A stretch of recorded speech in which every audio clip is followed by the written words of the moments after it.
right, I'd like to welcome everyone to this webinar, Engaging Every Student with iClicker, Going Beyond Multiple Choice. I'll be leading this webinar today, although with some participation from others. So I am Eric Parsons. By way of introduction of myself, I am an associate teaching professor and the director of undergraduate studies for the Department of Economics at the University of Missouri-Columbia. Since 2015, I've taught Principles of Microeconomics, which is our large lecture intro economics course, basically the first economics course that most students take when they come to the university, to around 2,000 students each year. Most of these are in person, but some are online. So in a typical semester, I'll have 2 in-person sections, each section ranging between like 350 to 500 students. And then I also teach an online section over the summer. So a lot of students coming through the course. I also regularly teach a course for our Truman School of Public Affairs here on campus in their online MPA program. It's very similar to my Principles of Microeconomic course. It's called Economic Analysis for Public Policy, but it's geared towards master's policy students. So we look at those economic principles, but kind of through that policy lens. And then before I came to Mizzou, I actually taught for several years at a Kansas City area community college. So if any of you tuning in are from the Kansas City area, it was MCC Blue River in Independence, Missouri. And then prior to that, which is getting longer and longer ago all the time, I was a Peace Corps volunteer actually in the education sector in Uganda, training teachers who were to become primary school, elementary school teachers. So it's a little bit of my background. And so throughout this, this webinar, we're going to make it a little bit interactive and demonstrate use of iClicker and also kind of how I use it in my classes.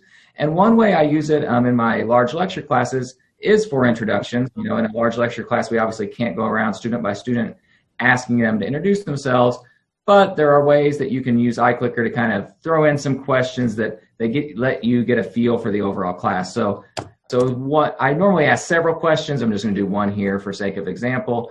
Where are you from? Normally, since I'm at the University of Missouri, I would have a Missouri map and then a US map and then a world map. But we'll just stick with the one map. And I know a couple of our participants are not from the US, so they can adopt a location in the US that they would like to be from. And so how this would work, if you've never used iClicker before, you'll have your little app over here on the side. I have it like fully minimized here. You can expand it out. If I want to ask a question, I can go here, and then you can ask a variety of types of questions. This is one where I use, and this is a type of question that I really like from iClicker, a click on target. So I can go down to target. I'm going to hit play. That will send this image out to everyone. And so then they can point on the map, say where they're from. I always remind students to make sure they hit submit on these. That's a common mistake. They'll put the dot on the map and forget to submit it. But let's go ahead and see how that works. So I'm going to hit play. You can see the timer going for how long you've been going. You can see how many responses there are.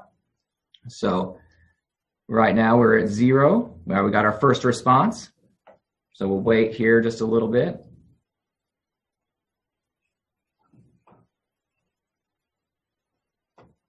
And then normally as our numbers get up there, I'll remind students, all right, get your answers in if you're wanting to answer. And then at some point, may not have full responses, but I'll be done and I'll hit stop. And then over here we can open up our results. You can see where everyone has placed their dots. We have some people who are coming from the city of Atlantis out here in the Atlantic Ocean, right? And you can kind of get a good feel for where everyone's from in your class, and you can ask other types of introductory questions there as well. So that's one way I like to do this. So why use iClicker? So initially, when I was teaching this, my co-instructor and I started using iClicker because we wanted to incentivize attendance. Basically, my co-instructor was teaching an 8 a.m. section of the class. We had started doing lecture recordings at the time using Tegrity. Now we use Panopto. But since the lectures were being recorded, students did not want to come at 8 a.m. anymore. And so the attendance just collapsed, was very low. So we wanted a way to incentivize attendance, and we decided to use iClicker for that. However, since we first introduced iClicker, I found it to be extremely valuable as an instructional resource in my classes for a variety of reasons. For one, it allows student participation and engagement even in a large lecture class where that can sometimes be difficult. It helps break up the lecture into smaller chunks. Instead of just having to talk for 50 minutes or an hour, 15 minutes straight, you can sprinkle in these iClicker breaks, which gives you a chance to rest. It gives the students a chance to rest, interact with each other, and so on. So that's a nice advantage as well. And obviously, it provides a nice check on student understanding. You can see, are the students getting the correct answer? What's a common misunderstanding, and so on. And then that can provide you opportunity for teachable moments and kind of re-explaining concepts if that needs to happen, and so on. So lots of advantages here. And this point was kind of really brought home to me in 2018. So in 2018, our campus had this AQ course in effective teaching practices, which brought in around, I think, 20 or so instructors from a variety of disciplines across arts and science. And this was an online course designed to kind of teach some instructional practices to instructors, most of whom had been teaching for a long time, and kind of create this cohort of teachers who went through the course to help with later cohorts as well. And this class, the structure of the class was they would give us a module over some type of teaching practice, and then we were supposed to take the ideas from that, implement that into a course we were teaching in the coming week or two, and then reply back and report back how it had went, what did we think, reflect on it, and so on. But many of these practices were not particularly well designed for a large lecture class. They were more designed with small discussion-based classes in mind. And so it was definitely a challenge to take these concepts that we were learning and apply them to my large lecture class. And without iClicker, I don't think I would have been able to do it, right? That was iClicker and a few other things I was able to kind of use in creative ways to implement these teaching practices that we were supposed to implement. So I thought that was a really great example of how important iClicker is and how useful it can be in bringing these teaching practices into your classes. So some basics on iClicker, just these are policy basics, how I use iClicker in my classes. These are by no means the only way to do it, but these are ones that have worked for me. For my class, I count iClicker questions for 5% of the course grade. I think anywhere between 5 to 10% would be a good range. I know some people probably go outside of those bounds, but I think that tends to be pretty typical, and I think that works well for me. Also, in my class, when I do these questions, I grade them just based on participation. I don't grade them for correctness. I know some instructors who grade solely on correctness, others do kind of a weighting, so like half is participation, half is did they get it correct. A variety of different weightings are possible there as well. I like participation for a variety of reasons. One, it allows me to ask more difficult questions without worrying that the students will be upset that they missed a hard question, without having the chance to study and so on. And also, I'll sometimes ask questions where I expect students to answer incorrectly. A nice example of this, in my economics class, we teach about the concept of rational ignorance, and I often ask this question. So let's go here. So which of the following 5 items is the smallest in terms of federal government expenditure? Once again, we'll go down. This is just a simple multiple choice. So I'll throw that in, and we'll get it going. We'll get some responses here. We won't we won't collect responses for every question I'm going to show today, because obviously that would take a lot of time, and the goal of this is not to teach economics, but just want to illustrate at least a few examples of how we might use this. So we have 3 responses now. We're up to 4. We've hit 5. So I'll go ahead and hit stop, and I can bring up my answer. So C was the most popular response of 4. We had a B and we had an E, so then I can bring that back down and reveal the answer is C. Obviously, we have a very knowledgeable participant base, partially because many of the people participating are my head TA, so I would hope they would know the answer to this one. So 4 and 8 is the smallest, but what's interesting, obviously, in class, very few students will choose C. In fact, I've had sections where nobody chose C, and that illustrates, that is a nice illustration, like, even all of us are rationally ignorant about some things. So this gives me a chance I can put this out there. Since it's not graded for correctness, they don't have to worry about getting it wrong. I also think students like it because they don't have to feel grade pressure on every single thing. This is something that they can just, if they answer, they participate, they can get their points. So, once again, I grade just for participation, not for correctness. And then there are other things I do to kind of ease the administrative overload. If any of you have ever taught a large lecture class, you realize that if you don't have like really nice, smooth policies, you can basically have death by student email, right? So I try to to put in some policies to limit that. So one thing we do is we give one free question a day. So if I ask 6 iClicker questions that day, as long as they answered 5 out of 6, they get full credit. I will say that this requires a little bit of back-end data work on our part. And so this is something I know some of the iClicker folks are listening here as well. There'd be a nice feature to add to the iClicker gradebook is to give a free question a day, because I find that very useful. Students don't have, if they failed to answer one question or they didn't get logged in time, they don't have to worry about it so much. So we give one free question a day. I also always bring a physical sign-in sheet, so if they drop their phone and it breaks or their battery dies or something like that, they can then sign in and get credit for being there that day. Although we do have some limitations on this, we require students to show a physical ID, like their student ID, driver's license, to sign in, and we normally cap it at 3 sign-ins per semester, so people can't just take advantage and never bring their phone to answer the questions. And we also, I always round the participation percentages up. So anyone who gives above an 80%, we round up to full credit. So students can effectively miss 20% of the iClicker questions and still get full credit. Obviously, depending on your preferences, you could change that threshold, but I do think it's very useful to have it there. Otherwise, every time a student gets sick and doesn't want to come to class, you're going to get student emails, and it's useful to give them a little bit of a cushion and a buffer so they don't have to worry about missing a class or two. So those are some things some policies that I employ to try to smooth things out, and make it a little bit less student email load coming into me, coming into the head TAs. Also, I'd like to talk about a few useful features for iClicker. One is geofencing. So geofencing, you can specify specifically where your lecture hall is, and students have to be in that geofence, in that space, to answer the question. So they can't just be in their dorm room answering questions and not actually coming to class. Now, we obviously live in a pandemic time where many classes are remote, maybe doing synchronous lectures. You can turn this off if you want the students to be able to answer in their dorm rooms or answer from home. So I think that's a really nice thing that you can turn on and off depending on your needs. Another feature, and I will give full disclosure here, because of the pandemic and other reasons, I have not had a chance to try this out yet, but I've been looking forward to doing so for a long time, is focus mode. Because I know a lot of instructors have concerns. If they're using iClicker, it's going to mean that students are going to have a phone or a tablet or a laptop available with them in class to answer the questions. And so people will be worried, what if they're doing other things? And I know plenty of instructors ban devices in classes for that reason. So focus mode will actually track student navigation to other sites and apps. So if you have, if they go away from the iClicker app, it tracks that and you can gather that data. You could use the data as part of student grades, or you could just use it kind of for informational or deterrent purposes. But this is a really nice feature.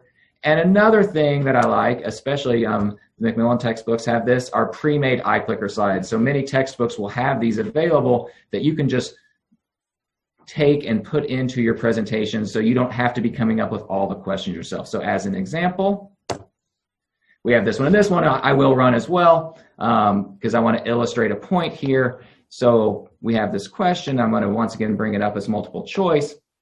And in the slide, this comes directly from Macmillan. It says this is a think, pair, share, which is one of those instructional techniques that we like to employ. And I often tell students that I might not use the think, pair, share terminology. I say, hey, if you aren't sure, talk to your neighbor to try to figure out what you think is the correct answer on this one.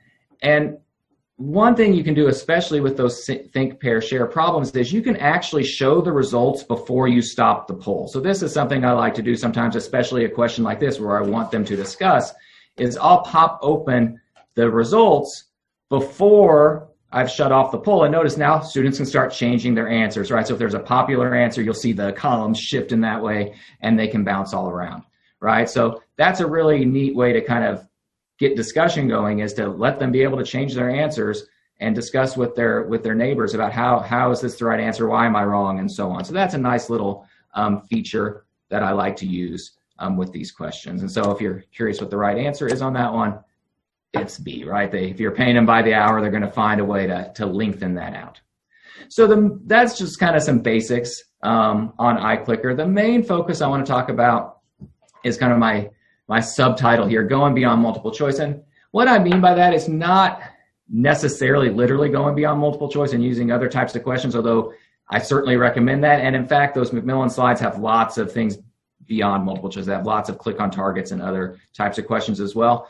But I do use plenty of multiple choice questions in my class, and what I'm kind of almost thinking in a broader way of going beyond multiple choice, because I think a very common way to use iClicker is to just sprinkle specific content-based questions and like single content-based questions throughout your lecture, and that's great, and I do plenty of that. But there's other ways that you can actually use iClicker to go maybe deeper and broader, engage students on a variety of levels. So some things I like to use for my classes, some approaches I like to use are question sequences. So instead of a single question, I'll take a sequence of questions that builds up to the final answer. So for example, if we were talking about comparative advantage in an economics class, this is a sequence of questions I like to ask, right? So this is one we won't necessarily collect answers on in every case, but these would be numeric. So instead of multiple choice, these are numeric answer questions where people can actually type a number. So actually, let's do this first one. It takes Rob 30 minutes to wash a load of dishes and 1 hour to cook a meal. What is Rob's opportunity cost of cooking a meal in terms of washing dishes? So I can close out that last one. And now this is numeric. I'm going to have people type in numbers. So I'll say type in the number in terms of loads of dishes. So they can go in and type in a number now. We've previewed the previous the following question. It popped up a little bit ahead of time, but you can see where we're going here. So we have a couple of responses. So we'll go ahead and close this one out. Bring up the responses, and what's nice is you can go over here to count and sort them in descending order, right? So our most popular answer was 2. 3 people answered 2. We have a 3 and we have a 4. We could follow up with this question about giving different data on Sharon, how long it takes her to do dishes versus cook a meal. Then both of those questions lead to this one. You need the information from the first 2 questions to answer this last question. And so you can say, all right, well, you have all the information you need. Can you get the correct answer here? And then once they've done all 3, we can reveal our answers, or you could sprinkle them in as you go as well. I normally just tell the students the answer to each one and then reveal all 3 at the end, right? So 2 loads of dishes, our majority got that one correct. For Sharon, it's 3, and then they have the information they need to answer this last question. And it turns out Rob has the comparative advantage. Another question sequence, especially for those of you who teach economics courses, you'll know that students often struggle with understanding how to calculate marginal revenue. So here's one that walks them through that process. You know, the first question says, how much revenue does the firm earn if it produces 2 units of output? Once again, this would be a numeric question. I would have the students they would need to type in a number here. I'll just reveal the answer, right? It's at the quantity of 2, the price is 8, so the total revenue is 16. So they would need to type in the number 16. Then I say, all right, if they produce 1 unit more, how much revenue are they going to earn? So the students have to take the time. I'll ask them to talk to their neighbors and so on, figure out what the answer is. This one's 21 at 3 units. The price is 7, so it's 21. And this is also something that's really nice is since you can use the iClicker with your PowerPoint slides, you can give lots of visualizations. So I like to show them on the graph what the answer is in these types of questions. And then those 2 questions lead to our third. What is the marginal revenue of the 3rd unit? They need the answers from the previous 2 to get to this one, but if they have those previous 2 answers, it's relatively simple. So I like to, instead of just having like a single iClicker question, I like to build these sequences that walk the students from point A to point C or point D, walk them to the final answer. So that's another way. You can use this a notice for these. I've used numeric on all of these. There's a variety of ways you can do that. So I like to use question sequences. That's one thing I like to do. Another one I like to do, especially in economics, one thing students really struggle with is what I like to call visual numeracy, the ability to read graphs and so on. And so iClicker is great for that because they have these click on target questions where the students actually have to look at a graph and put their answers up. So here is one, right, at a price of 20, can producers only willing to sell 20 units? Point to the area that represents lost gains from trade. So these are, are unique enough that I think I want to run a couple of these. So let's do a click on target. I always instruct students, they should be seeing the graph on their device now. They need to put the dot and make sure they hit submit. So let's see what we get on this one. Note, this is an area-based question, so it's not perfect because they're going to have to put the dot kind of in the center of the area, but you can kind of get a feel for if they're thinking about this correctly. All right, so we're getting some responses now.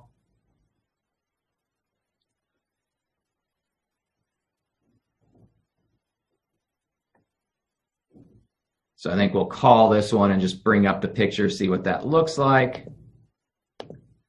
So, so we can see a couple dots here, one over there. So what is our correct answer? Once again, you can use the slides to illustrate this point. It's that right there. So this one's an area. Notice a couple of our dots were right in the middle there. One of them was a little bit off. You could see where people are thinking potentially incorrectly. So you can use it for an area. You can also use it for a specific point. So I won't necessarily run this one. But if you're in a constant cost industry, where does price go? Well, we know price goes to the minimum of average cost. So you could run this, see where the dots are showing up, and then you can illustrate on the slide. Here's where the dots should be. It goes to that minimum of the average cost curve. And another one, this is one that comes directly from the Macmillan slides. I liked this one a lot, so I wanted to include it. This is showing basically the adjusted price for laundry equipment over time. And they ask when did the tariff go into effect. It's a beautiful visual illustration of how tariffs are going to raise prices for consumers. You see this steady decline and then this spike upward right when the tariff occurred. Now, another one that I got from the slide deck, the Macmillan slide deck, is this one, and it's designed to be a click on target question. They want you to tap the correct letter, so put your dot on the correct letter. In a small class, I think this would work very well. One thing though that I found, and this is something that I think is something that could be worked on, a feature that could be added, is instead of just having dots, in a large lecture class, it could be useful to have like a density or a true heat map, because sometimes if you get too many dots on there, it's hard to see. So in a large lecture class, if you don't want to use the click on targets because the map might get messy with the dots, you can just use this as a multiple choice, right? You could ask this as multiple choice. So that's the nice thing, is you have flexibility to use the click on target, but lots of times you can also adjust to a multiple choice if that's easier. If you have such a big class that the graph just becomes overwhelmed with dots, you can go a different way. But lots of nice questions available through the slide decks. And you can also get creative with other types of questions that you might not think of. So there isn't inherently a ranking type of question with iClicker, but you can actually use short answer for that. So as an example, I would have the students rank these curves. And so for here, you go over, and instead of, this is the one we haven't used yet, short answer. Now, before I hit play on these, I always kind of give students instructions on how to do it. Otherwise, you'll get a wide variety of answers. But I'll tell them, if you think A, B, C, D is the correct order, type capital A, capital B, capital C, capital D, with no spaces, no commas, right? So you can kind of get a consistent response. But you can run this. They can actually type in text for what they think the correct answer is. And this is one I'll reveal the correct answer while they are responding. Once again, obviously the goal here is not to teach economics, but you can see, so the answer would be BADC. We don't have any responses yet, but if you, we got one now. So if you pull them up, all right, that's probably sufficient for what we need to see. I'll hit stop, bring that up, BADC. Notice at least one person put spaces because you're always going to have somebody who doesn't listen to the instructions, right? But you can sort these and get a feel for how students are doing, but it allows you to ask some different types of questions that you might not think would be possible. Another thing I really like to use in it, iClicker, an alternative name is the Reef polling system. I really do like to poll students, not necessarily ask them questions that have a correct or incorrect answer, but get their opinions or thoughts on things. And you can use this in a variety of ways. For one, you can get usable data out of this. So when I'm doing consumer surplus, one thing I like to do is ask this question, like, how much would you be willing to pay for a slice of Shakespeare's Pizza? Shakespeare's Pizza is a very well-known pizza place and college hangout here in Columbia. So go ahead and run this one really quickly. So this would be a perfect one for numeric. Run it. So I'll ask the students, how much would you be willing to pay for a single slice of pizza? And once again, there's obviously no right answers on this. It's just to gather data from the students. So we can stop, bring this up, and so then I can illustrate, all right, someone who is willing to pay $5, let's say the price of a piece of Shakespeare's pizza is $2, they would get $3 in a consumer surplus, that difference. Now, everyone went really high. Someone's very hungry. They're willing to pay $10. There's always going to be a few people with low answers, like 0 or 1. So I can say, all right, if you're willing to pay $1 and the price is $2, you get no consumer surplus. And if you have time in class, you can actually use this data and have the students calculate what's the overall classroom consumer surplus for this. So you can use it to get data and then potentially use that data to have the students answer further questions. So that's kind of a fun use of iClicker as a polling mechanism. I also will ask poll questions sometimes to illustrate a concept. For example, staying on our pizza theme, what is your favorite pizza place in Columbia? So once again, no correct answer here, but I use this to illustrate when we talk about monopolistic competition, how different firms in the industry have different product features, and that leads consumers to have preferences from one place to the next. And because of that, it allows the store, your favorite pizza place can charge a little bit higher and you still want to go to them as opposed to another place. So this helps illustrate the idea of product differentiation, monopolistic competition, but gives students a fun question to answer to illustrate that point. Another one I'll ask when we're talking about customer-based discrimination is the following. Once again, no right or wrong answer here. We're just pulling students for data, but this helps illustrate our point when we talk about why customer-based discrimination is so hard to get rid of, because when you do this, you'll always have a sizable number. When I ask this question, there's always a sizable number who will answer A. A and C are the popular choices. You always get someone contrarian who will go with B. But you can point out, like, the people who voted A, that's a type of customer-based discrimination, and it shows how the market has trouble getting rid of that, because if all the customers or the patients want a doctor of a certain gender, then the market will push towards having doctors of that gender. So there's no correct answer here. It's just polling to get information and illustrating to the students, in the previous question, all of us have some rational ignorance on certain topics. All of us maybe have some consumer preferences that play a role here. And so it lets students kind of relate to the concepts. Along a similar line, I'll use polls, once again, no right or wrong answers, to motivate a topic. So I use the following when I'm introducing tax incidents, because the punchline for this chapter is obviously it doesn't matter whether you tax gasoline or oil company profits. The result is effectively the same, but it's a nice one because you can illustrate this point and actually tie it to historical examples. Prior to the Great Recession, gasoline prices were really high, and lots of politicians were talking about removing the federal gas tax and replacing it with an oil company profit tax. So you can kind of illustrate the point that, that might win political points, but economically speaking, those two are the same. The next two are ones I use as a poll, just getting students' opinions, getting them thinking about the topic for price controls. So I'll ask the students at the beginning of this chapter, do you think that you should be allowed to sell one of your kidneys to someone who needs a transplant? So this kind of illustrates price ceilings. It's effectively a price ceiling of 0. Or for a price floor, I'll ask, what do you think the minimum wage should be? And then I'll go through the chapter, present our information on price ceilings and floors. And then what I often do is I'll ask these questions at the end as well and see, did students' viewpoints change or anything throughout? So I like to use these to kind of motivate the chapter, get students, ask them a question related to the topic, get their thoughts on a relevant issue, bring those results up, and then talk about them within the context of our course content. And note, you can use question sequences to motivate a topic as well. So this is a sequence that I like to use when we're doing statistical discrimination. I'll ask the students if they think it's okay that young men are charged higher auto insurance rates.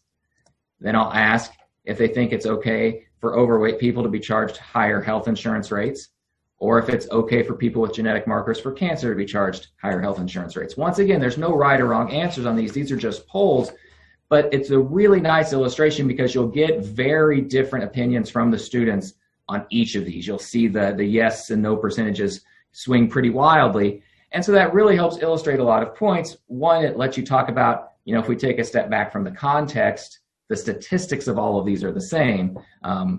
Young men get charged more for auto insurance, not because the insurance companies don't like them, but because they're more likely to have an accident, so they're more expensive to insure, and that holds for the other cases as well. But it also, the polls really help us illustrate that point, that how we feel about the statistical discrimination varies a lot based on the context. And so that really gets the students thinking about these issues. So it's a nice way to kind of sequence questions to give comparisons for the students to think about in the context of the larger course content. And then another thing I often like to use iClicker for my class is to close class. And so we're coming to the end of our webinar here, but what I'll often do is I'll use that short answer question to close the class and basically ask the students if they have any questions or comments for me. Now, what's cool, iClicker actually has a newer feature called an exit poll. And it's great. It sends that out to the students, and the students can basically rank how well they understood that lecture on a Likert scale, and then it gives them a text field that they can put in their questions or comments. I think that's an awesome feature. I often ad hoc it, though, just by using the short answer. I'll open up a short answer question and say, type in any question you have. I'm lucky enough I have some TAs that can help me sort through those questions, and then what I'll do is I'll take those, and we use Canvas for our LMS, but any LMS would work. I'll take the most relevant, most interesting questions, and the next day I'll make a Canvas announcement, a Canvas post where I answer those questions outside of class. Whether you want to use the exit poll or just ad hoc it with a short answer kind of depends on if you want to count the question as the questions a part of the day. I often do, so I'll use the short answer. So that just is some ways that I use iClicker. Once again, kind of to go beyond just standard multiple choice, very specific single content-based questions, to engage the students more, to get them thinking, to be able to connect the concepts to their everyday lives and their own thoughts and feelings on these issues, which many of them, depending on the course, you're going to have students who really care about a lot of these issues. And so it helps kind of bring them into the material a little bit more. And you can be really creative, and I'm sure if you try iClicker and experiment with some, you'll come up with some other really cool ways that I've never even thought of. And I definitely look forward to hearing some of those, because I'm always on the lookout for new ideas. So that's it. Thank you so much. If you have any questions or comments, feel free to contact me, shoot me an email, and I'm happy to talk about all of this more.